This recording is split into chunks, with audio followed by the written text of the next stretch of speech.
Hello, welcome to One on One. I'm Joe Beninati. Today we have one of my favorite guests, 22-year announcer of the Washington Capitals, the Joe Beninati. Welcome, Joe. What are you going to grill me on? So this season, the Washington Capitals have been playing very well, so you don't have to worry about it this much. But is it more challenging to cover a team when they're losing or when they're winning? It's a good question because I have sort of insight into both answers and both teams. Over the course of 22 seasons in the NHL, you see a lot. And I've seen Washington pretty much at the highest of highs and the lowest of lows. And I think as announcers, we earn our keep when that team isn't playing very well, when it is middling 500 or 15 games below 500, when it's threatening to be a lottery team in the draft. I think from an announcer standpoint, you have to work hard to keep your audience interested. It's very easy for them to check out, click the TV, and move on to something else when the team isn't playing well, when they're not playing well from a standpoint of being attractive on the ice, when their record in the newspapers is horrible. You have to earn your keep as an announcer to keep people interested. You find different storylines. You find those positive rays of sunlight that say, you know what, there is a promising future here. And so I've seen that part. At the other end of the spectrum, when a team is playing as well as the Caps are playing now, I think it's easier to accompany them on the air. I think we're all accent pieces to what they're doing. The team and the game on the ice is first and foremost. It's never about you or about the announce crew. But when they're playing this well, they're fun to tag up with. It's so easy for you to have 15 different storylines to search out and try to investigate during a broadcast, while at the same time covering a team that is winning night after night. And you mentioned they're playing very well. They have a record of 47-13-4. They're number one in the East. They're playing phenomenal. What do you think is the key to their success this season? Is it the addition of TJ Oshie, the defensive play of John Carlson, the goalie play of Braden Holtby, or Yeni Kuznetsov? Did I pronounce that correctly? Joe, you have all of the different components that are involved in the team having a season like this. First of all, it's a rarity. You think about them threatening the NHL record marks of the Montreal Canadiens of the 70s, of the Detroit Red Wings of the mid-90s. If you're having that kind of success on the ice, there must be more than one component that's going really well. And this is just a combination of so many things. I'll start off the ice first and foremost. Barry Trotz and his coaching staff have done a brilliant job. Barry's never won the Coach of the Year. And I realize that the Capitals have a lot of weapons with which he can work, but I think he's done a phenomenal job and should be considered as Coach of the Year. And his staff has done brilliantly well with this group. There have been a lot of things. Yevgeny Kuznetsov's emergence into a star player has given Washington that strength down the middle that the great Stanley Cup championship winning teams of recent memory have. Chicago has it. LA has it. Boston recently has it. All those cup winners are great down the middle. The Caps are getting to be to the point where they are really good, very good down the middle, and that includes the goaltender in back. Braden's been on another worldly level at times this year. I think in the last 3 weeks, some of his numbers have fallen off. His play isn't as sharp or as crisp as it was in the first 4 months of the year, when I could have made the case that he was the league MVP. Defensively, Joe, they're better balanced than I've seen them in 22 years. This is the best Washington Capitals team that I've ever covered. It's better than the 2010 President's Trophy winning team. It's more balanced offensively and defensively all year long. They've been among the teams scoring the most goals and surrendering the fewest. They're playing, quote unquote, the right way.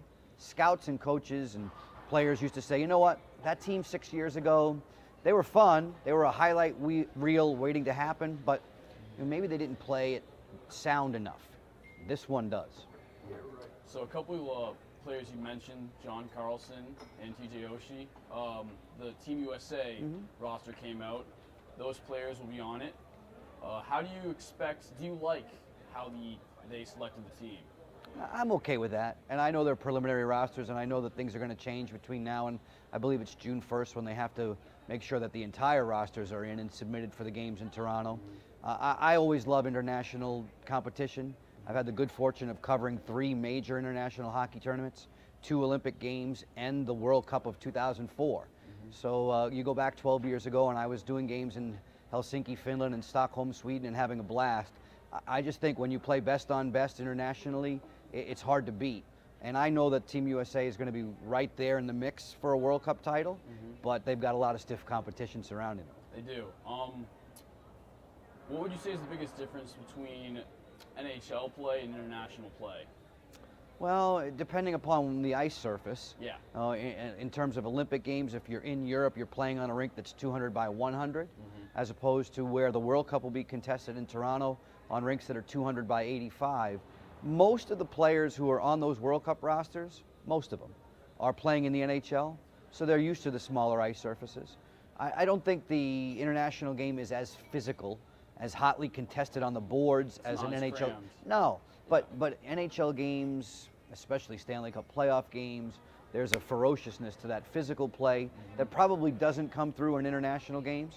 But then again, I think of a collision between Alex Ovechkin and Jaromir Jagr, Russia and the Czech Republic in recent memory, and it was seismic. So there are physical confrontations, but I just don't think as many as you might find on a given NHL Saturday night. Do you think there are any friendly rivalries on the team because you have Alexander Ovechkin representing Russia along with Kuznetsov, yep. Orlov, Yep. Backstrom from Sweden. And then you have TJ Oshie, Of course. an American who Yeah. defeated Russia in a shootout. So There'll be a lot of bragging rights on the line. There'll be a lot of friendly wagers on the line. Yeah. There'll be a lot of ribbing and chortling. It's great to watch these guys. Again, this group of Capitals is so good, and I know that winning cures a lot of ills, but in the past this group may have been cliquey. This team is bonded together. That's one of the reasons why I would love to see them succeed this spring. But when it comes time to the fall and international bragging rights are on the line, you just know these guys will be giving each other the needle. So you've said that you've been broadcasting since 1994 for Long the time. Washington Capitals. What is the biggest change you've seen in the game of hockey? Or changes? There's a bunch of them, but more than anything, the speed with which the players play. I think back to when I was 10 years old and falling in love with the sport, and I watched the highlights of those games from the mid-'70s, and then I watched the players play today, and the athleticism has changed so much.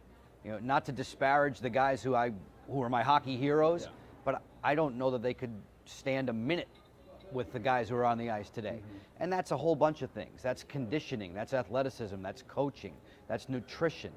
Think about how the goaltending has changed.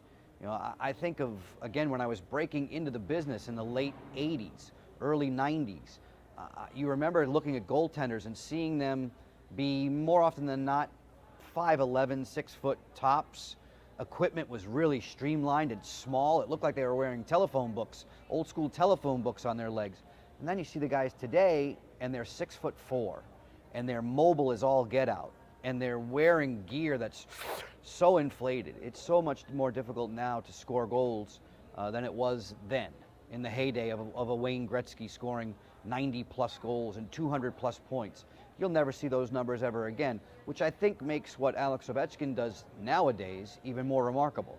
To see him threatening 50 goals every season, winning Rocket Richard trophies year after year, in this day and age, that's something special. So as hockey has changed, broadcasting has too. What are some of the biggest changes you've seen in broadcasting, maybe technically speaking? I would start with the technical side. Yeah. I think from a game caller standpoint, the lines of job description shouldn't ever change. If I'm the play-by-play guy, I should be telling you what, where, and when. If you're the analyst, you should be focused on how and why. And as long as we don't cross those streams, we're going to be fine. And I think that's been the same for a long time. But with respect to the aspect of television, the advent of high definition in the last decade or so has changed the sport of hockey immensely. Most people who are sports fans but lazy ones sit there and they go, I don't like hockey, I can't follow the puck. Not an excuse anymore. You can see that little disc on the ice in HD a lot better now than you could 15, 20 years ago. The advance of robotic cameras puts us into places where we could never go before. So now you have cameras in the nets, you have cameras above the nets, you have speed shots at center ice, you have hothead robotics over the ice at center. It gives the youngsters today almost a video game quality to watching a live sporting event. I think the advances in the technical side have been incredible, both audio and video. When did you know that you wanted to be a broadcaster? Great question. I'm going to say sophomore year of college. Okay. Because for the longest time, when I was a teenager, Yeah. I really wanted to be involved in sports all my life, but I wanted to be in sports medicine. I was going to fix your elbow or fix your shoulder or repair your knee. And I went to a school with a hope that, it was going to lead me to a really great med school. And I studied biology, and that was all pre-med. And I played hockey and I played lacrosse. I was a goalie in both sports. I was hurt my freshman year. I couldn't play hockey. Buddies of mine were on the campus radio station. Hey, can you help us describe these games on the air? You mean for real? On radio. And then there was part of me, Joe, that sat there and said, you know what? When you were a little guy, you were playing street hockey, you were playing basketball, you were playing touch football. Every time you get off the bus and you go out and play, I was the guy who had all the names and the numbers in my head. So I'd be calling the games while we were shooting baskets. I'd be calling hockey games while we were playing street hockey. Hey, let's be the Flyers and the Blues today. And I had all the names. So there was always something in me that used to do that. So it came to you very naturally. Yeah, I think so. I think so. And then all of a sudden it was, hey, jump on the air with us on the radio and help us describe these games. Then there was a little 3-camera cable access TV station in Brunswick, Maine that heard me on the radio and said, hey, you're kind of good at this. Do you want to do it on TV? I was 18 years old. Said, you want me on TV at age 18? They go, yeah. And do you know anything about high school football and basketball? Because we do a lot of football and basketball on the air too. I'm like, sure, I can do that. So by the time I was a sophomore in college, I was doing 3 sports on little community access cable TV, but having a blast with it. I really loved it. Mom, Dad, I don't know about med school. Oh, really? What do you want to do? I think I want to be a sports announcer. Click. And that was the truth, and it turned out to be a blessing. It really did. I was involved in sports all through college. I was a sports information director. The day I graduated, the college gave me that job, so I never had to look. Yeah. And then all of a sudden, I was working those college games, those local high school games in the Brunswick area, and I got an opportunity to fill in for someone in the American Hockey League. Scott Wyckoff was the voice of the Maine Mariners at that time. Yeah. He helped open the door for me, and the rest is history, 27 years later. So, we obviously have the same name. Yes, we do. Joe Beninati. I'll never forget it. Your Twitter account is at Joe BPXP. Right.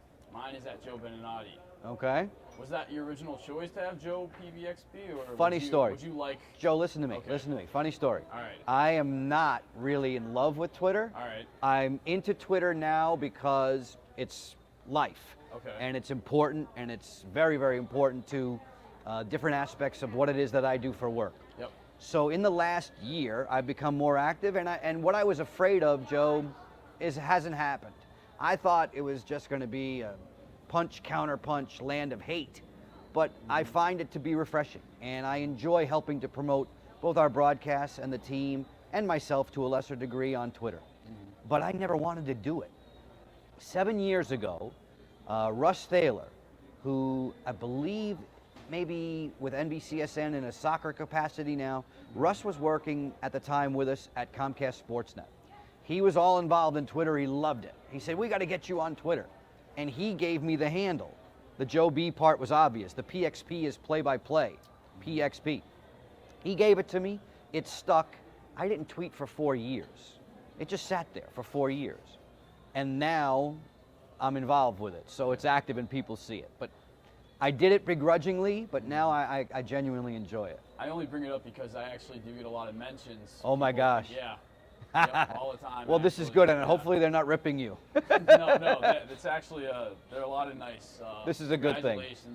Congratulations at Joe Beninati on winning an Emmy. Yeah. Yeah. Well, why don't you forward those to me? I could use that positive reinforcement. Not too much negative. I'm glad I really could. That would help. That's where all the accolades are going. That's fine. You just keep the name, and we'll keep rolling on in perpetuity. I love it. Okay. And then a lot of follow-ups that say this isn't actually Joe Beninati. They realize. Yeah. So, prediction for tonight's game? Can you give one out, or? Predictions are for gypsies, my friend. All right. But I will tell you this: the Bruins have been playing better. They need to play better at home. I was impressed by what I watched on tape of them beating Chicago. Chicago's an incredibly impressive squad. Washington has a better record than Chicago, but I don't think is playing as well as Chicago is right now. and the fact that we didn't get into town until 3 in the morning due to some weather issues and plane troubles probably gives Boston the early advantage. The Caps haven't been playing well in first periods. They come on like gangbusters in the second and third. If Boston can run away early, they'll win the game. If Washington hangs around, then it can get very interesting in the last 5 or 10 minutes. I root for one of those very interesting games. You don't like lopsided games. You want to be right there and there to the finish. Plus, for me to come back to Boston, again, remembering where I went to school, maybe 90 minutes away north of here, the Boston Bruins were the first organization that I really worked for in professional sports, to a lesser degree at the American Hockey League level in Portland, Maine, and in Providence. This place is always special to me. Thank you, Joe Beninati. Appreciate having you on. Joe Beninati, I appreciate talking to Joe Beninati. Thank you very much. Thanks so much for coming on. For Joe Beninati, I'm Joe Beninati. Thanks for watching One on One.